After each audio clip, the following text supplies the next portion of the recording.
Pinoy Kapalaran, Pinoy Kapalaran, oh, Pinoy Kapalaran. Isa sa mga panaginip na talagang nakakagimbal ay ang makita ang sarili na naputulan ng daliri. Sa panaginip, maaaring aksidente itong nangyari. Maaaring may matalim na bagay na nakaputol nito. O kaya naman, bigla mo na lamang napansin na nawawala ang isa sa iyong mga daliri. Pagkagising mo, malakas ang kabog ng iyong dibdib. Ano ang ibig sabihin ng ganitong panaginip? Ayon sa mga lumang paniniwala, ang mga daliri ay sumisimbolo sa lakas, kakayahan, kapalaran, at mga taong malapit sa ating buhay. Kaya kapag isa sa mga ito ang naputol sa panaginip, may mensahe itong nais iparating.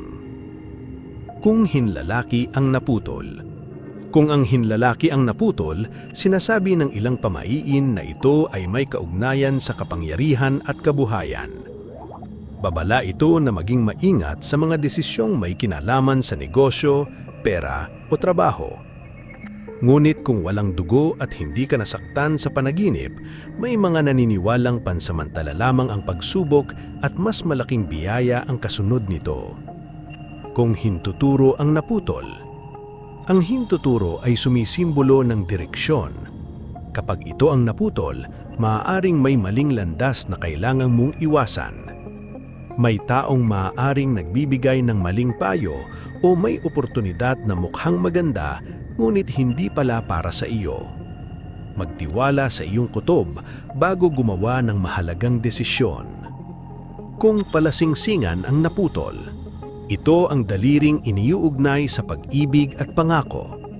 Kapag ito ang naputol sa panaginip, maaaring magkaroon ng pagbabago sa isang relasyon.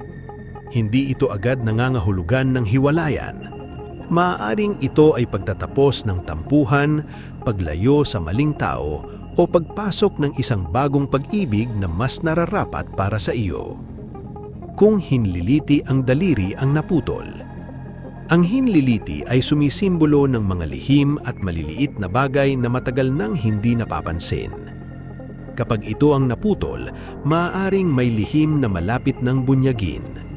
May katotohanang matagal nang nakatago ang unti-unti nang lalabas. Kung walang dugo. Kung naputol ang daliri mulit walang dugo at walang sakit, magandang senyales ito. Ipinapahahayag nito na ang problemang matagal mong dinadala ay mawawala ng hindi mo inaasahan. Minsan, ang pinakamahirap na laban ay natatapos ng tahimik. Sa praktikal na pananaw, ang ganitong panaginip ay maaari ring bunga ng matinding pagod, stress o alilanin sa trabaho, pamilya o responsibilidad. Minsan, ang isip ay lumilikha ng matitinding simbolo upang ipakita ang ating mga kinakatakutan. Ikaw, napanaginipan mo na ba na naputulan ka ng daliri? Aling daliri ang naputol? May dugo ba o wala? Ibahagi ang iyong panaginip sa comments dahil maaring may kapareho kang karanasan ng iba nating mga manunood.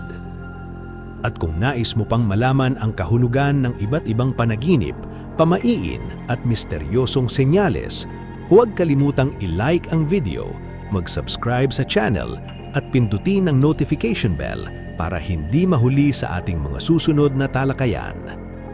Maraming salamat sa panunood.